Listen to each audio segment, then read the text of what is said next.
पहले तो अभी आप सभी साथियों का धन्यवाद, आप लोग निकाल कर यहाँ आए हैं। जैसा कि आपको पता है, आज हम लोग एक दिवसीय एक कार्यक्रम के तहत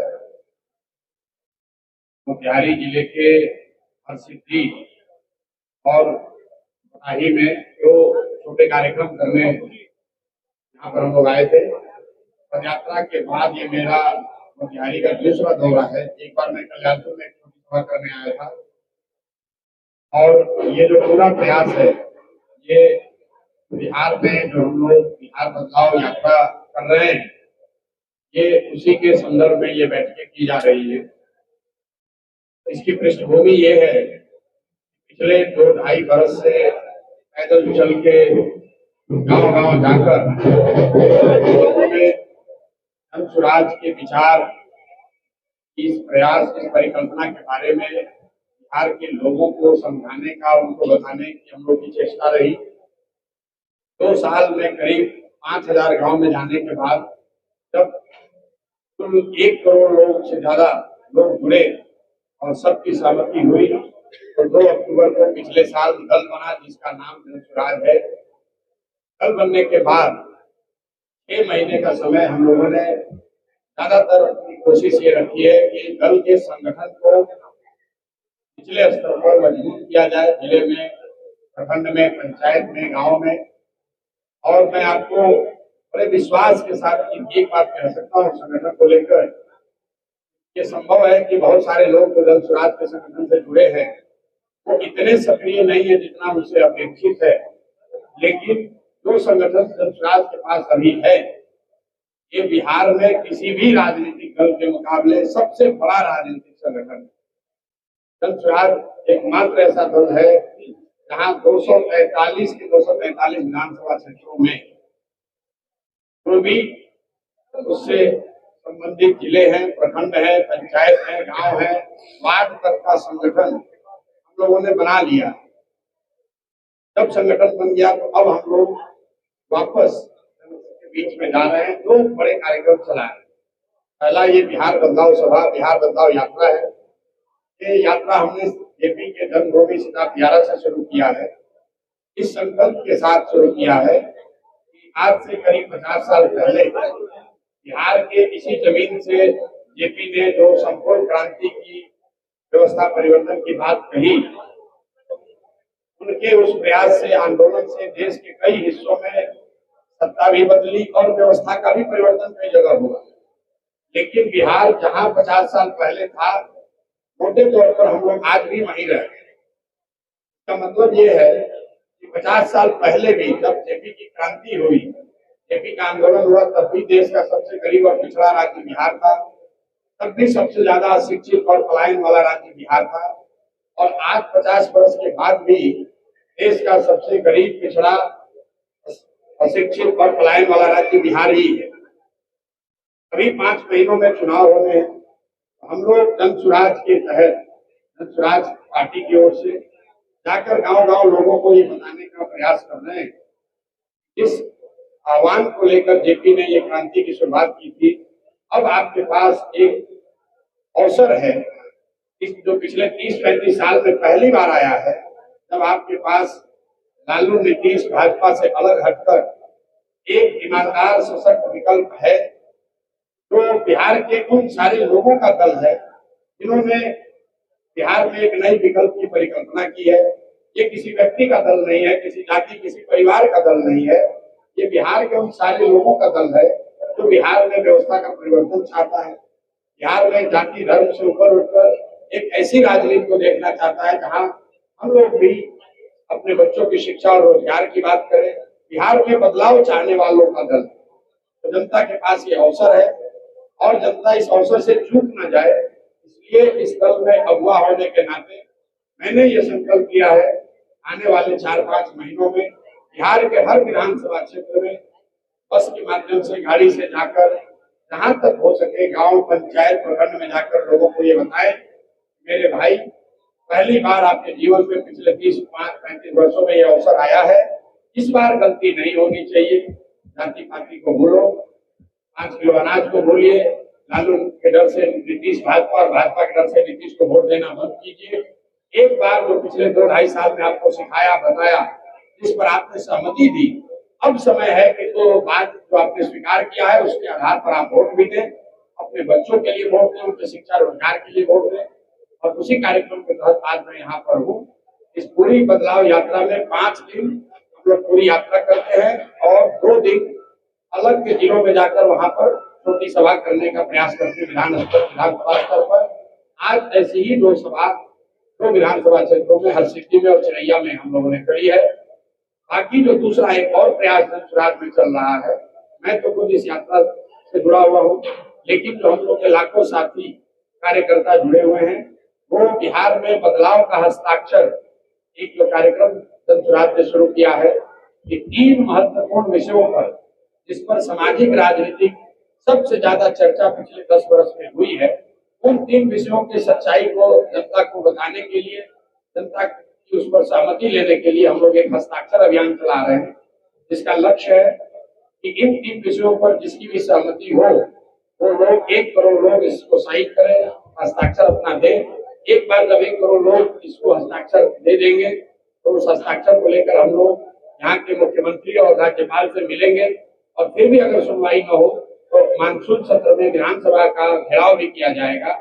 3 विषय जिस पर हम लोग जनता की सहमति और हस्ताक्षर ले रहे हैं, तो पहला विषय है जातीय जनगणना, जिसकी चर्चा आप लोगों ने खूब की, लोगों ने सुना। पिछले 5 वर्ष से फिर से जातीय उन्माद फैलाकर वोट लेने और राजनीति करने की कोशिश की गई। ऐसा बताया गया कि जातीय जनगणना होने से बिहार का भला होगा। जातीय जनगणना हो गई, होने के बाद सरकार ने घोषणा की, जिसको ज्यादातर आप लोग भी भूल गए हैं। नीतीश कुमार जी ने नवंबर 2023 में ये घोषणा की थी कि जातीय जनगणना में चिन्हित किए गए 94 लाख गरीब परिवार, उनको सरकार की ओर से 2-2 लाख रुपए की मदद दी जाएगी। विधानसभा के पटल पर नीतीश कुमार ने बयान दिया है, अपने ट्वीट के माध्यम से बताया, सरकार के नोटिफिकेशन में बताया गया कि जातीय जनगणना में जो 2 लाख परिवार गरीब 94 लाख परिवार गरीबी रेखा से नीचे पाए गए, उनको सरकार 2-2 लाख रुपए किस्तों में देगी, उनको आर्थिक मदद के तौर पर। जातीय जनगणना को हुए करीब 2 वर्ष हो गए और अभी तक किसी भी परिवार को हम लोग की जानकारी में 1 रुपया भी नहीं मिला। दूसरा विषय है 2008 से सरकार एक योजना चला रही है कि दलित, महादलित और अति पिछड़ा समाज के भूमिहीन लोगों को 3 डिसमिल जमीन सरकार की ओर से दिया जाएगा, ताकि वो लोग प्रधानमंत्री आवास योजना में, इंदिरा आवास योजना में अपना घर बना सके। सरकार का दावा था कि इसमें सभी भूमिहीन, दलित, महादलित और अति पिछड़ा समाज के लोगों को मदद दी जाएगी। 15 वर्ष इस योजना के चलने के बाद कुल 2 लाख, सरकारी आंकड़ा बता रहा है कि 2,34,000 परिवारों को ही 3 डिसमिल जमीन मिली है। उसमें भी भारत सरकार की प्लानिंग कमीशन का कहना है कि 1,20,000 परिवार को जमीन सिर्फ कागज पर मिला है, उनको जमीन का पोजेशन नहीं मिला। तो कुल 50 लाख दलित, महादलित और अति पिछड़ा समाज के भूमिहीन लोगों को जमीन मिलनी चाहिए थी, सिर्फ 2,34,000 लोगों को ही मिला, उसमें भी 1,20,000 को कागज पर ही मिला। ये दूसरा विषय है। और तीसरा एक भूमि सर्वे का जो काम चल रहा है, आप लोगों ने भी सुना होगा, पिछले 4-5 वर्षों से लैंड डिजिटाइजेशन, भूमि सुधार के नाम पर सरकार बड़े पैमाने पर यहाँ के लोगों को परेशान कर रही है। आपका वंशावली बनाने के नाम पर, दाखिल खारिज कराने के नाम पर, जमाबंदी करने के नाम पर, रसीद कटाने के नाम पर राजस्व विभाग के अफसर, कर्मचारी और नेता मिलकर हजारों करोड़ रुपए की वसूली कर रहे हैं। हर परिवार इससे परेशान है। सरकार ये कर रही है इस नाम पर कि लैंड का रिकॉर्ड ठीक किया जा रहा है। 4 वर्ष इस योजना के चलने के बाद फरवरी में अभी सरकार ने आंकड़ा जारी किया है, जो बताता है कि 20% से कम जमीन ही अभी तक लैंड का डिजिटाइजेशन हुआ है और उसी पर इतना ज्यादा करप्शन हो रहा है। इन तीनों विषयों को लेकर जन सुराज के साथी गांव-गांव जा रहे हैं, लोगों से बता रहे हैं कि कैसे उनके साथ ये धोखा हुआ है कि किसी भी 94 लाख गरीबी रेखा से नीचे रहने वाले 94 लाख परिवार को 2 लाख रुपए नहीं मिला। भूमिहीन, ज्यादातर भूमिहीन दलित, महादलित, अति पिछड़ा समाज के लोगों को 3 डिसमिल जमीन नहीं मिली और भूमि सर्वे डिजिटाइजेशन के नाम पर बड़े पैमाने पर लूट हो रही है, उससे किसी को फायदा नहीं है। इस कार्यक्रम की शुरुआत के लिए मैं खुद कल्याण बिघा गया था, तो नीतीश कुमार के गृह का जो उनका जो गांव है, और वहां पर भी लोगों ने बताया कि उनको भी रुपया नहीं मिला है, वहां पर भी दलित महादलित समाज के लोगों को जमीन नहीं मिली है, और वहां पर भी जो लोग भूमि धारक है उन्होंने बताया कि भैया आज तक कोई भी ऐसा काम नहीं है जमीन से जुड़ा हुआ जिसमें घूस नहीं देना पड़ रहा है। ये नीतीश कुमार के अपने गृह पंचायत की स्थिति है। आप वीडियो में आप लोगों ने भी देखा होगा। और जब मैं कल्याण बिघा गांव जा रहा था तो प्रशासन ने जाने नहीं दिया। तो ये बताता है कि प्रशासन कितना डरा हुआ है कि नीतीश बाबू के अपने गांव में, वहां पर भी वो ये नहीं कह सकते हैं कि तीन बिंदुओं पर विश्वास के साथ ये कह सकें कि लोगों के साथ अन्याय नहीं हुआ है। तो ये कार्यक्रम चल रहा है। इस दो कार्यक्रम के संदर्भ में आप लोग से मुलाकात भी हो रही है। अब आपके जो सवाल है वो आप सवाल कर सकते हैं। बहुत बहुत धन्यवाद। मेरे अलावा जो लोग यहाँ बैठे हुए मेरे साथी, इनको मोतिहारी की, पूर्वी चंपारण की हमसे बहुत बेहतर समझ है। तो अगर आपका कोई सवाल होगा तो आप इनसे भी सीधे कर सकते हैं, कोई दिक्कत नहीं। आपका आवाज ही नहीं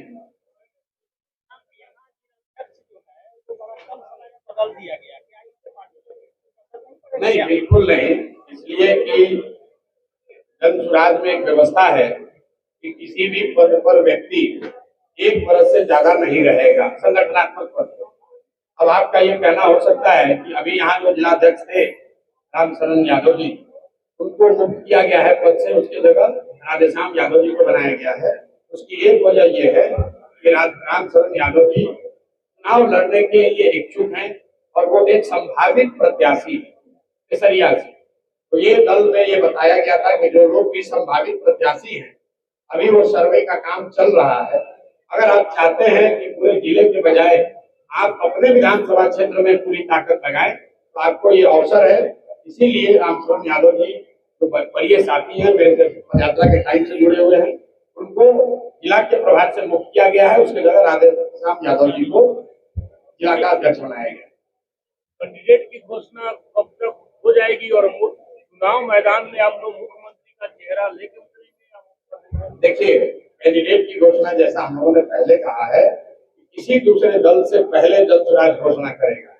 हम लोग का लक्ष्य है कि जून जुलाई आते आते, जून की शुरुआत हो गई है, जून के अंत जुलाई तक कैंडिडेट्स को हम लोग का चयन कर ले। हम खुद भी जा रहे हैं, कैंडिडेट्स जो भी संभावित प्रत्याशी हैं, आप देख रहे होंगे जन सुराज एकमात्र ऐसा दल है जो आधिकारिक तौर पर जो लोग चुनाव लड़ना चाहते हैं वो अपना पोस्टर, बैनर, प्रचार प्रसार क्षेत्रों में कर रहे हैं।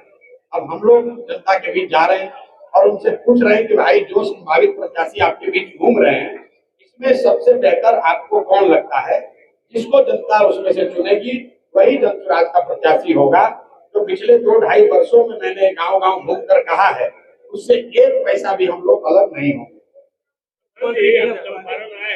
एनडीए की सरकार ने अंडरस्टूड है कि नीतीश कुमार के चेहरे पर अंडरस्टूड है।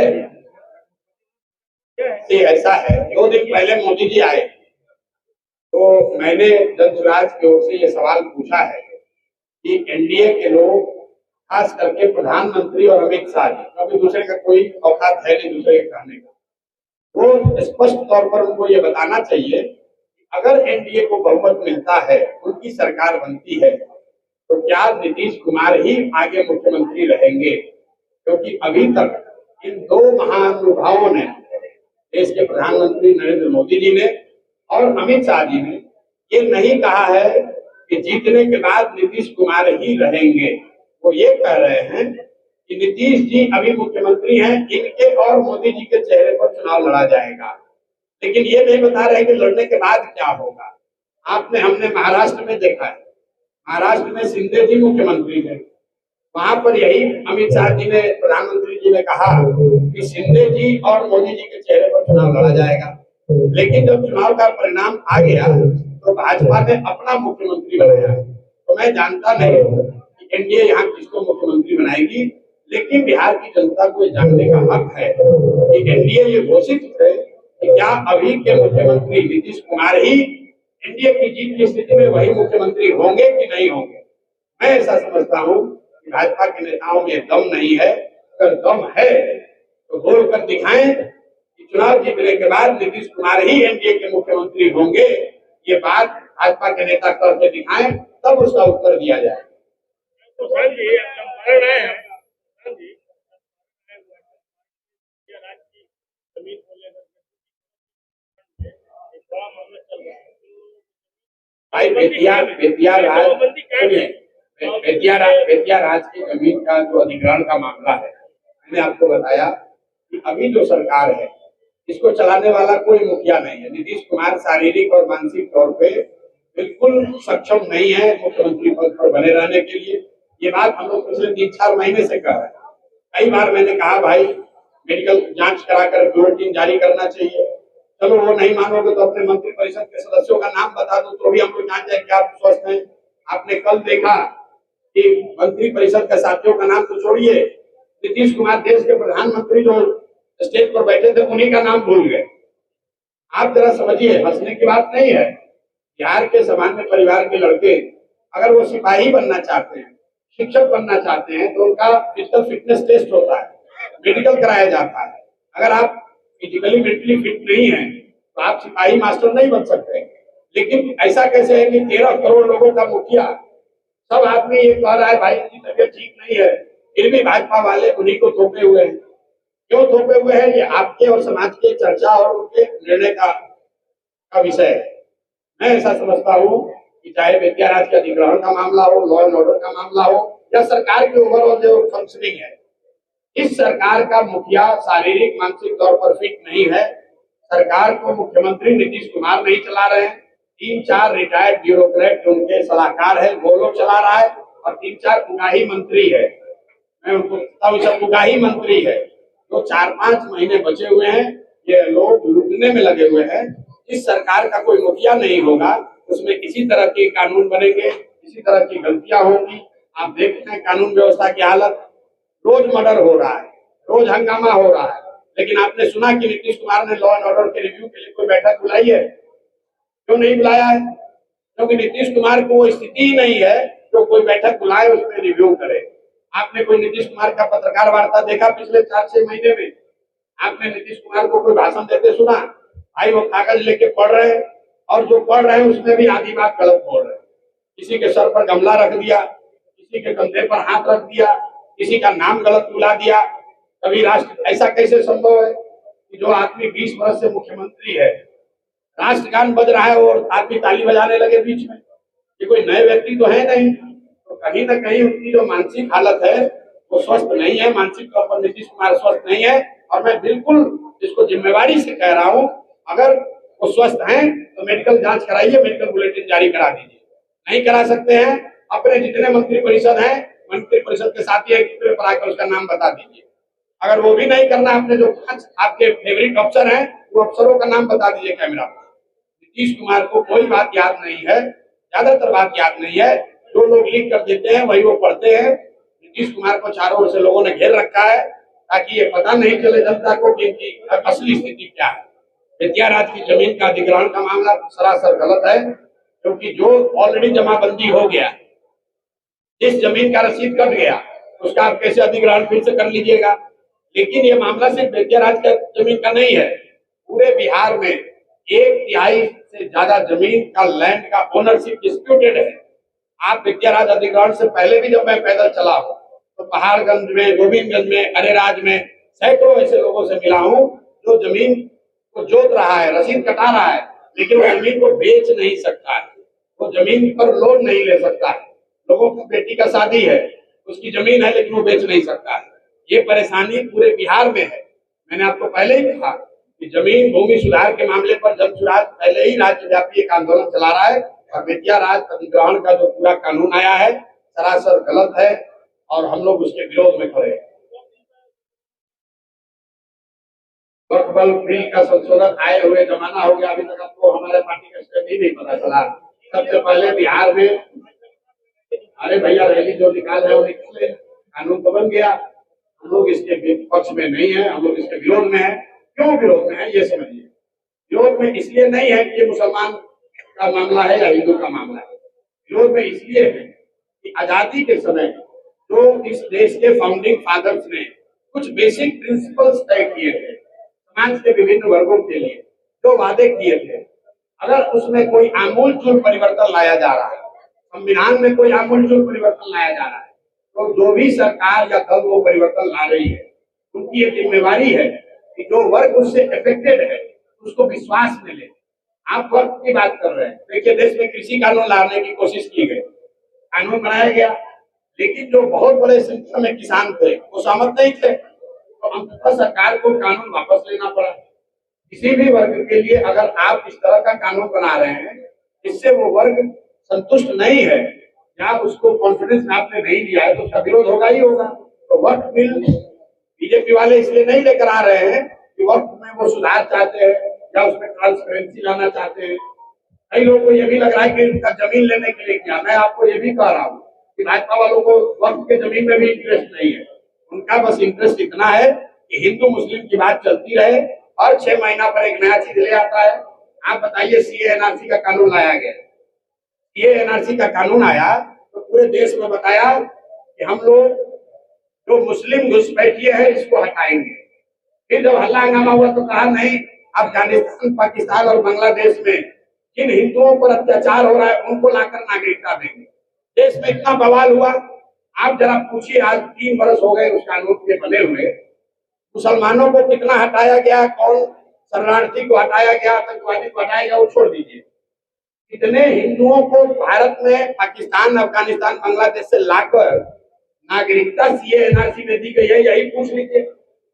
उस चीज को भूल गए, क्योंकि सीए एनआरसी वो हिंदुओं के लिए नहीं लाए थे, वो मुसलमानों के लिए नहीं लाए थे। बंगाल में चुनाव जीतना था, 1 करोड़ वहां पर दलित समाज के लोगों का वोट लेना था, उनको बरगलाने के लिए पूरे देश में सीए एनआरसी का बखेड़ा खड़ा कर दिया। आज वक्फ का कानून वो हिंदू मुसलमान के लिए लेकर नहीं आए, इसलिए लेकर आए कि अभी चुनाव है, सारा हिंदू मुसलमान हो जाए, सब लोग उसी नाम पर वोट दे दे। ना उनको हिंदू से मतलब है ना मुसलमान से मतलब, उन्हें खुद से मतलब। आप बताइए, अभी सेना का ऑपरेशन हुआ, अभी हमको कोई बताया, भाजपा वाला कह रहा है कि अब सिंदूर, भाजपा के लोग घर घर सिंदूर लेकर जाएंगे। तो हमने कहा भाई, बिहार की महिलाओं के पास तो सिंदूर पहले से है, बिहार की महिलाएं सिंदूर अपने जो पति हैं उनसे लेना चाहती है, भाजपा के नेताओं से नहीं लेना चाहती। बिहार की महिलाएं भाजपा के या जो भी नेता है उससे अपने बच्चों के लिए शिक्षा रोजगार चाहती है, सिंदूर नहीं चाहती है।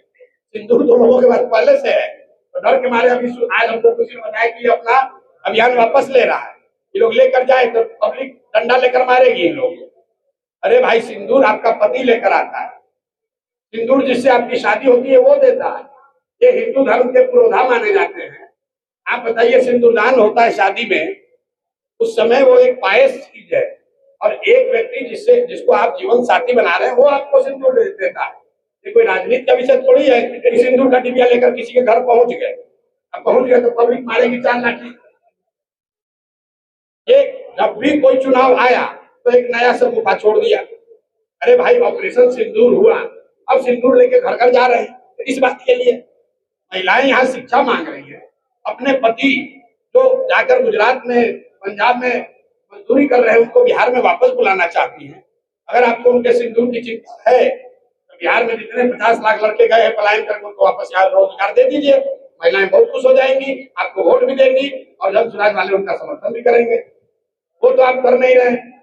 आप, मोदी जी आए, देखिए आप लोग पत्रकार लोग हैं, मोदी जी आए मधुबनी में तो कहा कि सहरसा से बॉम्बे जाने के लिए एक नई वंदे भारत ट्रेन यहाँ से खुलेगी, जिससे श्रमिक परिवार के बच्चे आराम से यहाँ से गुजरात जा सकेंगे।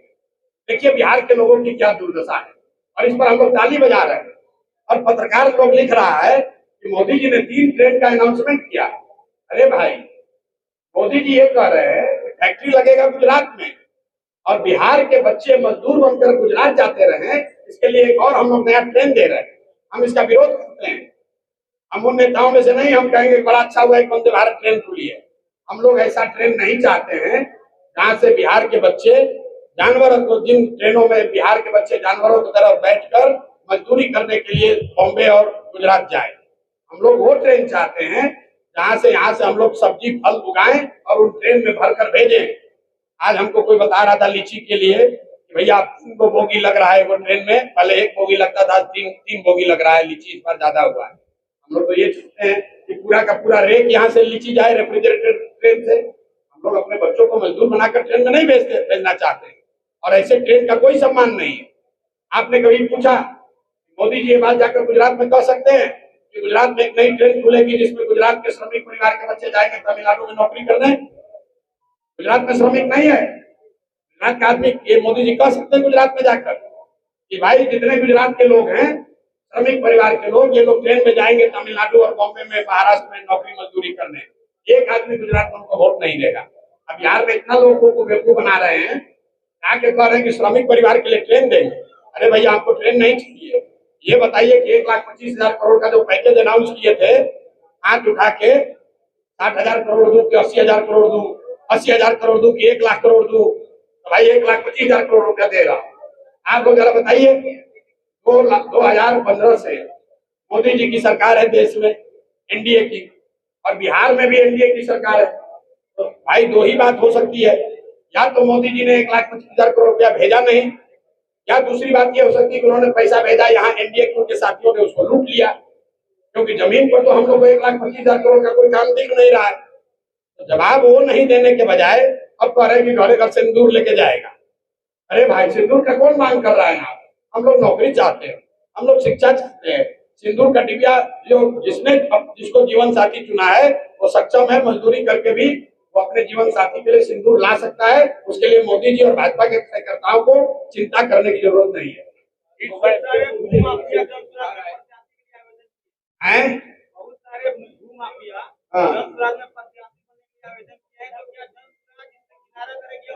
अब देखिए, बहुत सारे घुसखोर विद्यार्थी भी आईएएस के एग्जाम में आवेदन देते हैं, तो क्या आईएएस बन गए? नहीं बने ना। बनेगा तो वही जो पढ़ेगा। आवेदन देने के लिए तो स्वतंत्र है, लोकतंत्र है, कोई भी आवेदन दे सकता है। अगर कोई भूमाफिया को टिकट मिल जाए तो निश्चित तौर पर आप मेरा गला पकड़िएगा, और मैं मन से कह रहा हूं, अगर जनसुराज का कोई गलत आदमी टिकट पा जाता है, उसको एक भी वोट मत दीजिए, उसको झाड़ू मारकर बाहर भगाइए। किसी भी गलत आदमी को टिकट मत दीजिए, वोट मत दीजिए। अगर जनसुराज से बेहतर कोई दूसरे दल का प्रत्याशी है, उसको भी वोट दीजिए। हम अपील कर रहे हैं, हम लोग किसी के विरोध में नहीं है। हम लोग बिहार में सुधार चाहते हैं, और वो सुधार तब होगा जब अच्छे लोग चुनकर आएंगे, वो किसी दल का हो। भाई 243 तो जनसुराज नहीं जीतेगा, लेकिन जनता को ये समझना है कि अगर आप भूमि माफिया को, बालू माफिया को, शराब माफिया को टिकट वोट दीजिएगा, तो वो आपके बच्चों के पढ़ाई रोजगार की बात नहीं करेगा। जनसुराज एकमात्र ऐसा मंच है जहाँ हम लोग कह रहे हैं कि अगर हम लोग से गलती हो जाए, किसी गलत आदमी को हम लोग टिकट दे दे, उसको वोट मत दीजिएगा। और उससे बेहतर, अगर हमने कोई बेहतर दिया है, उससे भी बेहतर कोई समाज का आदमी खड़ा है दूसरे दल से, उसको वोट दीजिए। हर हालत में बिहार जीतना चाहिए, जनसुराज जीते या ना जीते, बिहार की जीत होनी चाहिए।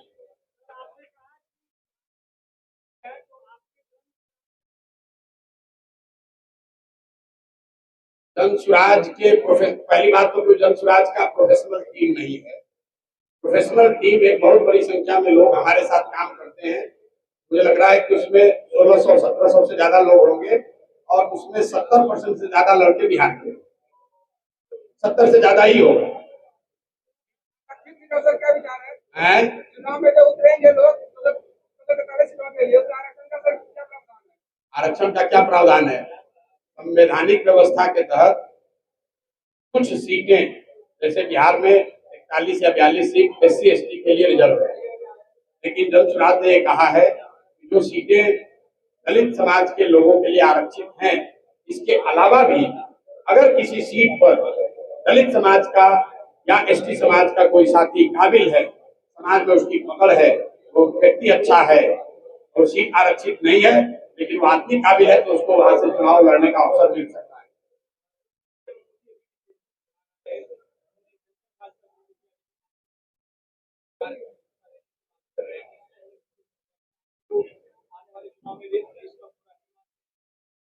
नहीं, आपने कहा मोदी जी के पास करने के लिए है क्या?